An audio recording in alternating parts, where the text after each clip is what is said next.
House Deputy Speaker Ronnie Puno is sounding the alarm over what he calls a new wave of ghost projects in the proposed 2026 budget. In a press conference, Puno revealed that key flood control projects for Antipolo have suddenly disappeared from the National Expenditure Program submitted by the DPWH. He said these were priority projects meant to address flooding in several barangays. To curb corruption, Puno is calling for a complete overhaul of the DPWH, and the Deputy Speaker is also backing lifestyle checks on government officials, stressing that they must result in real cases and be supported by deeper investigations. Yung baha sa amin, yung barangay Mayamot, Munting Dilaw, at saka Mambugan, hindi ba? Oh. Ngayon, maniwala kayo, lahat ng projects doon, nawala. Priority namin yun eh. So parang tumama sila sa loto bigla. Hindi ba? Kasi wala nang kailangan gawin na proyekto pero nalumanding na naman yung budget sa kanila. And to talk more about this issue, we are joined this morning by House Deputy Speaker Ronnie Puno. Good morning. Welcome to the program. Thank you. Good morning. Thank you for having me. Congressman, ito nga pong pag-usapan po natin itong mga projects na nababanggit po ninyo sa inyong distrito. What happened to them? How did they suddenly disappear? You know, that's what we are launching an investigation to find out. Those projects are actually initially recommended by the district engineer. We have a master plan for the flood program in our area. Our area includes Marikina, Cainta, Taytay specifically, no? And Antipolo City. So there are a string of projects that have to be done in coordination with one another. If you remove some of them, then all the other projects that are in that program are going to be, not useless, but they're not going to be effective because you need to force the water to go downstream in an orderly fashion to land in a major river like the Marikina River that can contain all the water that is flowing down. What happened to my National Expenditure Program component was the projects that were leading to the Marikina River and was going to remove the flooding from essentially a lot of places in 3 of our barangays disappeared. And in their place, I saw projects that had nothing to do with our flood control master plan. So, that alarmed me, nagulat kami lahat. And we started talking about it. And then all of these other reports from the different other districts in our political party surfaced. So I felt obligated, and everybody was asking me to speak about this. And apparently when we got to a party leaders meeting and discussed this, apparently it was a nationwide problem. And it was a system-wide problem. Everybody's national expenditure program was mangled pretty much. So that's why we asked for this investigation. When the district engineer comes up with projects to recommend, who do they submit those list of projects to? They submit it. Yes. Go ahead, sir. They submit it to the region. So I also got copies of what was submitted by the region to the central office. The difference between the regional and the district submissions were, I think explainable. There are some details that the region sometimes wants to fine-tune, and they tweak it a little bit, no? But after the region, from the region to my desk, that's where the world of difference occurred. So I'm suspecting that the serious mangling of these budgets happened in the central office and maybe in the DBM. So we need to find out exactly what happened to these things. Now, you're correct in assuming there is a very, very clear paper trail to all of this. So this is what we're going to try to find out, to follow. Okay, so you're looking at both the regional and the central offices of the DPWH. Mainly the central, no? Kasi at least in our region, and at least for the districts covered by the region in my area, no? Because from the district to the region in our flood area, there wasn't a lot of difference. From the region to the central office, again, there wasn't a lot of difference. Okay, okay. But when it got to the central office, somewhere between the central office of the DPWH and the DBM and thereafter, that's where all of the problems, I think, came in. Pwede po malaman kung magkano po yung total ng budget nung mga nawala pong proyekto? Kasi we were talking about it with former DPWH Secretary Singson at sabi po niya above 150 million, parang this gets transferred or transmitted to the central office and they would have oversight over the bigger projects. So magkano ho yung project po ninyo na nawala? No, 150, above that goes to the region. Okay. And then I think about 800 goes to the central office. Okay. Okay. So, and, I think they probably change these numbers often. No? And then, the projects that were in my listing totaled maybe, the ones that were removed were about 400 million, thereabouts. The district budget was about 1.2 billion last year. It was reduced to 880 this year. So we got already, to begin with, we already got a large budget reduction, which is fine, as long as the main work that was necessary to solve our flood problems was not affected. And I think in the study done by the district and then subsequently by the region, okay naman. I mean, siyempre it would have been better if they had retained the budget of last year. But it's fine that at least they addressed the main concerns. What is really, very, very saddening and demoralizing is after that, nabawasan na nga, mahigit kalahati doon, naligaw pa. And then they put in projects that had nothing to do with the master plan. So it's alarming. And it's really shocking, for us because parang wala kaming pinag-aralan. It's as if we studied nothing, and all the projects that came out in our budget had no basis either in study or in reality. Congressman, ano po yung mga ipinalit na mga programa po doon sa flood control projects? Iba-iba eh. If I remember right, there were also some, flood control projects, but it wasn't in the master plan lineup that we put in, And then there were, I think, repair of some roads and construction of roads. So different talaga, and nobody asked for those things.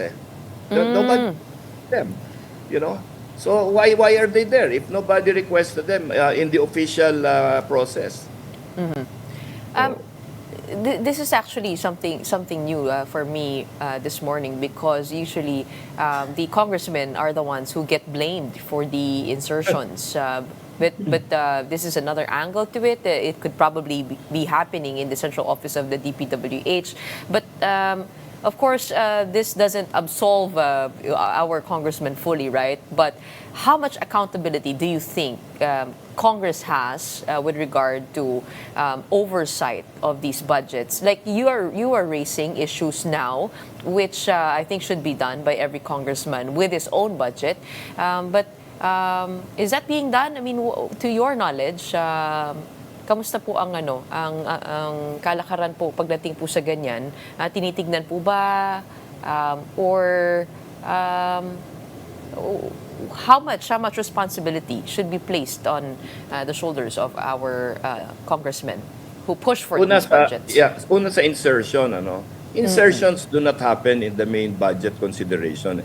Because, the budget begins from the district to begin with. And then the district engineer talks to us, talks to the barangays, talks to City Hall, and everybody in the local level.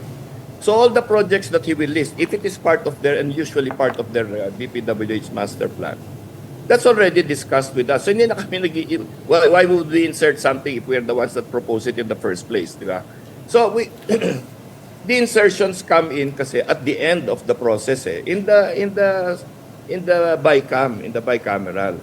And the ones that do insertions normally, chase after it there because they were not able to bring it in the main budget process, in the general appropriations bill that the Congress is able to send to the Senate. That's why you need to put insertions. Kasi baka may nakalimutan, baka may hindi nakitang Okay. kailangan. Ang problema talagang medyo naabuso na pagdating doon. Now, your point on oversight. You know, kami congressmen, every time may baha, there's a line of people outside my door complaining, no? So of course we have to look at the projects that are being implemented. In my case, we post all of the projects in the bulletin board in my district office. Everybody can see what are intended to be done in the coming year. So the barangays, the people that live there, they all know that the project is going to happen there. Of course, they look into it, which obligates us now to also go to the place and look at what's happening there because, you know, how are we going to discuss the thing if hindi naman namin nakita? And I think pareho yan sa lahat ng mga kongresista sa lahat ng mga representatives, no? You have to go and look at the projects. And that is the oversight. Ngayon, kung wala dyan, obviously we will complain. Di ba? Ang problema is if the project is done by the national office, no? Who will we complain to? The district engineer? He does not even know what's happening there. Kasi nga, they are not the ones implementing the Correct. project. Oh, and normally, these are given to contractors, no? Hindi niya papansinin yung district engineer. Siyempre, dun siya pupunta sa nagkontrata sa kanya. So, those projects are the ones that really, I think, often become problems. Kasi kung sa district engineer lang yan, talaga mapupulis namin siya. But, you know, when we don't even know who we're supposed to talk to, then they'll point you to the central office. I mean, it's not easy to talk to the big shots there, You know, people cannot just readily get appointments with them. So how do you oversee those things? Problema talaga. But I guess the question is, how much room do you have now to bring back the original plan that was part of the master plan? Knowing that this is already in the NEP, it has been submitted, and it's up for debate. Kamusta po yun? Do we have room to put the original plan back? Adjust it. To fix it, I believe so, no? Because at least we caught it earlier.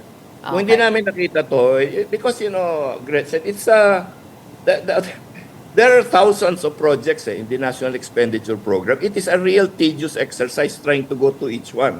You know, in my own district lang, it takes me, you know, a long time going over the budget back and forth just to be able to identify, relate the number there on the paper to the project that I know needs to be done, no? So, but what happened now is I think we had a leadership meeting in the Congress, and it was decided to recommend to the President and the DBM that we be allowed to amend all of these things, correct all of these things. No? So there's a process now ongoing where congressmen are going to be allowed to modify things. For example, a very good example. If you have a flood control project in your district, it has to comply with a study that is done on flood control areas in the Philippines. No, there is a study done in the UP by it's called the NOAA study. No, which plots all the flood prone areas in the country. It classifies them into severe danger, pula, moderate danger, yellow, and then the safe areas. If your project is not situated in the red area, it will automatically be removed. Okay? So, for example, yung mga siningit sa akin na project na wala naman dun sa red area, tatanggalin namin. So, it's now data-based. It is a very, very scientific basis of, you know, locating now all of the flood projects. And what will happen here, I think, is of the more or less 300 billion that is possible to be allocated to flood control projects. At least a third of that will be able to be reallocated to health, to education, and so on. No? Which is a great development. Kasi ang daming flood control projects, nandun naman sa safe areas na wala namang baha. You know? But Congressman, we do know that you already mentioned that this process, the whole process, is prone to abuse from different sides, right? But the DPWH has also complained that some insertions naman from the legislators did not even go through the proper technical or scientific studies. So how would you improve this process para we stay faithful to the mandate of the infrastructure department? Ano po Tama kaya, yan, because when oo. the insertions come in, the DPWH on the district level and regional level, they have to restudy everything. It takes them a month just to adjust whatever work programs they have in their offices to what was amended or inserted. Now, so again, where do the insertions happen? No? It happens usually in the bicameral conference committee. So what the House of Representatives and our Speaker suggested was, let's make that open to the public, kasi that's where last year's budget really got into trouble, when the bicameral committee was even reduced into a small committee, and the small committee I think ended up with just two people talking, no?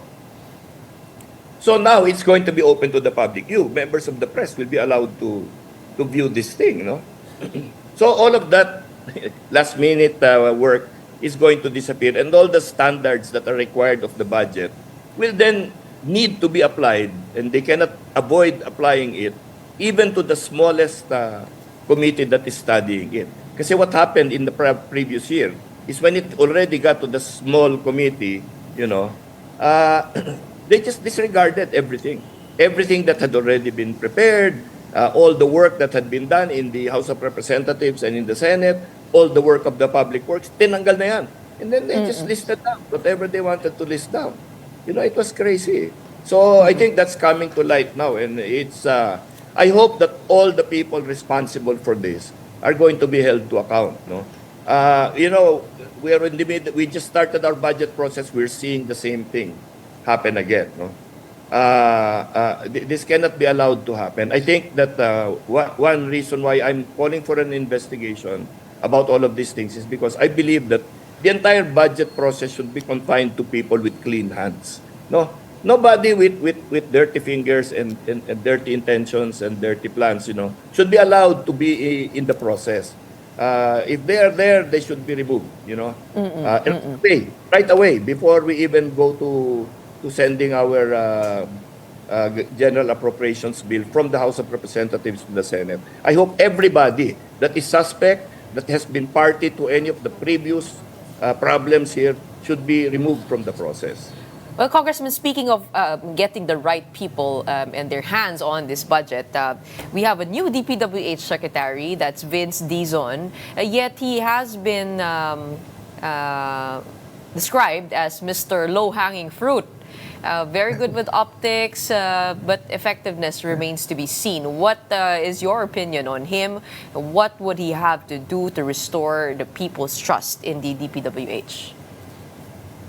Well, I think let's wait to see what he's going to be doing. No, he has a really difficult task in front of him, because he has been directed by the president to do a sweeping reorganization of public works. No, now if he will get unsolicited advice from me, my unsolicited advice would be to kick everybody out. No, I mean, remove everybody, undersecretaries, assistant secretaries. Sorry, no, I know I'm hitting a lot of people here, but how else do you solve this problem? Now, regional directors, I think maybe they should be reviewed, but most of them, I think, are competent and are true to their duties.